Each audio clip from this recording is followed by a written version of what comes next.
नमस्कार, आप देख रहे हैं 4 PM। मैं हूं आपके साथ सिमरन। हर बीतते दिन के साथ 2024 का लोकसभा चुनाव करीब आता जा रहा है। ऐसे में अब देश की सबसे पुरानी राजनीतिक पार्टी कांग्रेस पूरी तरह से एक्शन मोड में नजर आ रही है। 5 राज्यों के विधानसभा चुनावों के परिणामों को भूल करके कांग्रेस अब 2024 के लोकसभा चुनाव को ध्यान में रखते हुए आगे बढ़ गई है और अपनी पूरी तैयारी में लग गई है।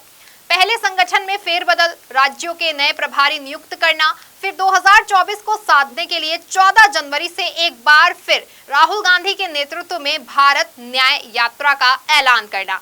6200 किमी लंबी इस यात्रा के जरिए कांग्रेस 14 राज्यों के 85 जिलों को साधने का प्रयास करेगी।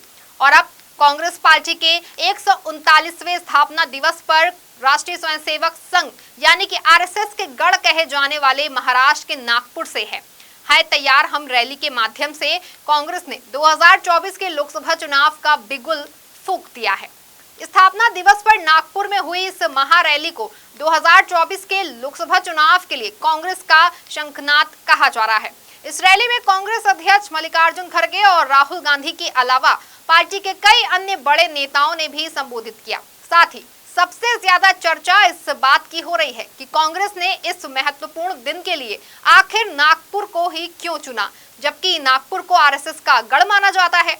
लेकिन इसके पीछे कांग्रेस की एक बड़ी रणनीति को माना जा रहा है। नागपुर चुनना कांग्रेस की एक सोची समझी रणनीति का हिस्सा है। दरअसल नागपुर में हुई इस रैली के माध्यम से कांग्रेस पार्टी ये संदेश देना चाहती है कि सेमीफाइनल माने जाने वाले 5 राज्यों के विधानसभा चुनाव में जो हुआ उसे भूल करके पार्टी अब आगे बढ़ चुकी है। पार्टी आने वाले लोकसभा चुनाव के फाइनल मुकाबले के लिए अब पूरी तरह से तैयार है।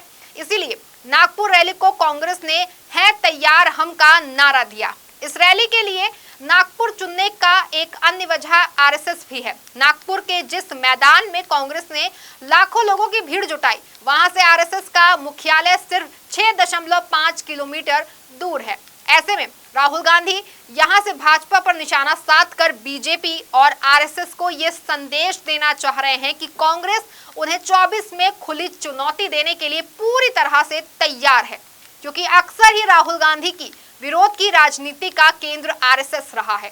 वे भारत से विदेश तक जब भी मोदी सरकार की आलोचना करते हैं तो भाजपा से ज्यादा आरएसएस पर आक्रामक नजर आते हैं। ऐसे में कांग्रेस संदेश दे रही है कि वो वहां से चोट करना चाहती है जहां से बीजेपी के लिए एजेंडा तय होता है।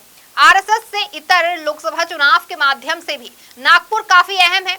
नागपुर के बहाने कांग्रेस महाराष्ट्र को साधने का प्रयास कर रही है, क्योंकि महाराष्ट्र यूपी के बाद सबसे ज्यादा लोकसभा सीटें वाला प्रदेश है, जहां 48 लोकसभा सीटें हैं। पिछले चुनाव में कांग्रेस का प्रदर्शन काफी लचर रहा था, इसीलिए इस बार कांग्रेस कोई कसर नहीं छोड़ना चाह रही है।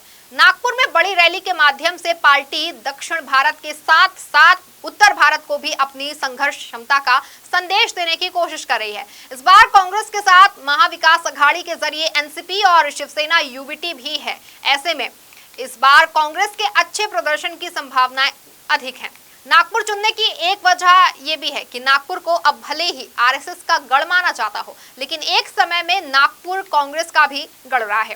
खासकर गांधी परिवार के लिए नागपुर का विशेष महत्व है।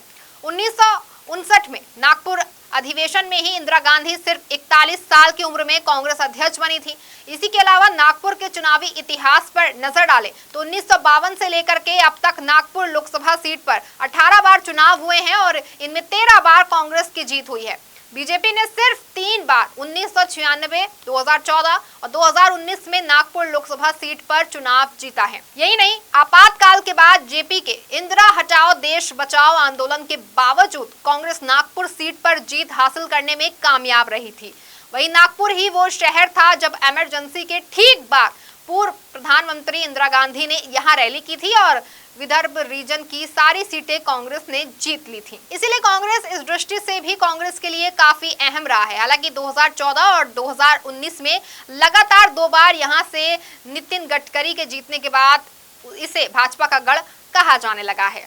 वहीं नागपुर के जरिए कांग्रेस एक और निशाना भी साधने का प्रयास कर रही है। दरअसल भारत की मौजूदा राजनीतिक परिस्थितियों में BR अम्बेडकर एक बड़े फैक्टर बन चुके हैं। 14 अक्टूबर 1956 को उन्होंने लाखों अनुयायियों के साथ नागपुर में ही बौद्ध धर्म अपना लिया था। उस ऐतिहासिक जगह पर एक स्मारक है जिसे दीक्षा भूमि कहा जाता है। ऐसे में खड़गे को राष्ट्रीय अध्यक्ष बनाने के बाद कांग्रेस दलितों को साधने का प्रयास कर रही है। इसी क्रम में नागपुर कांग्रेस की पहली पसंद बना, क्योंकि कांग्रेस अभी भाजपा के खिलाफ संविधान के खतरे में होने वाला नैरेटिव सेट करने में जुटी हुई है। ऐसे में उनके लिए भाजपा सरकार के खिलाफ चुनावी बिगुल बनाने के लिए नागपुर एक बेहतर जगह है। वहीं नागपुर से 2024 के चुनावी कैंपेन का आगाज करने के लिए जरिए कांग्रेस महाराष्ट्र के उस हिस्से को और मजबूत बनाना चाहती है जो उसके लिए बड़ी ताकत साबित होता रहा है। कांग्रेस महाराष्ट्र को साधने का लगातार प्रयास कर रही है। तभी 14 जनवरी से शुरू होने वाली कांग्रेस की भारत न्याय यात्रा भी 20 मार्च को महाराष्ट्र के मुंबई में ही आकर समाप्त हो रही है। भारत न्याय यात्रा 14 जनवरी को पूर्वोत्तर राज्य मणिपुर से शुरू होगी। 67 दिनों तक चलने वाली इस यात्रा के जरिए लगभग 6200 किलोमीटर का सफर तय किया जाएगा। राहुल की भारत न्याय यात्रा 14 राज्य और 85 जिलों से होते हुए गुजरेगी। ये यात्रा मणिपुर, नागालैंड, असम, मेघालय, पश्चिम बंगाल, बिहार, झारखंड, उड़ीसा, छत्तीसगढ़, यूपी, एमपी, राजस्थान, गुजरात और आखिर में महाराष्ट्र पहुंचेगी।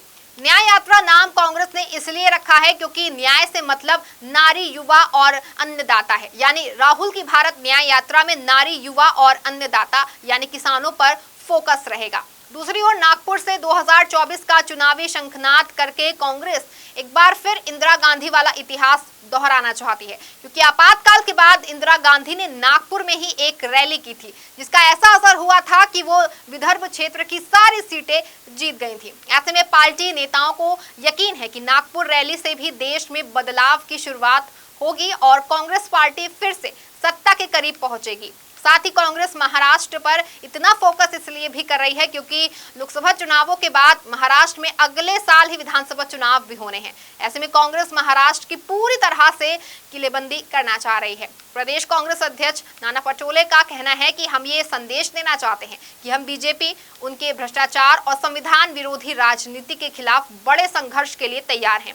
इस महारैली में राहुल गांधी ने भी भाजपा पर निशाना साधा जमकर और कहा कि भाजपा में गुलामी चलती है। उन्होंने कहा कि देश में इस वक्त दो विचारधारा की लड़ाई चल रही है। ये केवल सियासी और सत्ता की लड़ाई नहीं है, बल्कि दो विचारधाराओं की लड़ाई है।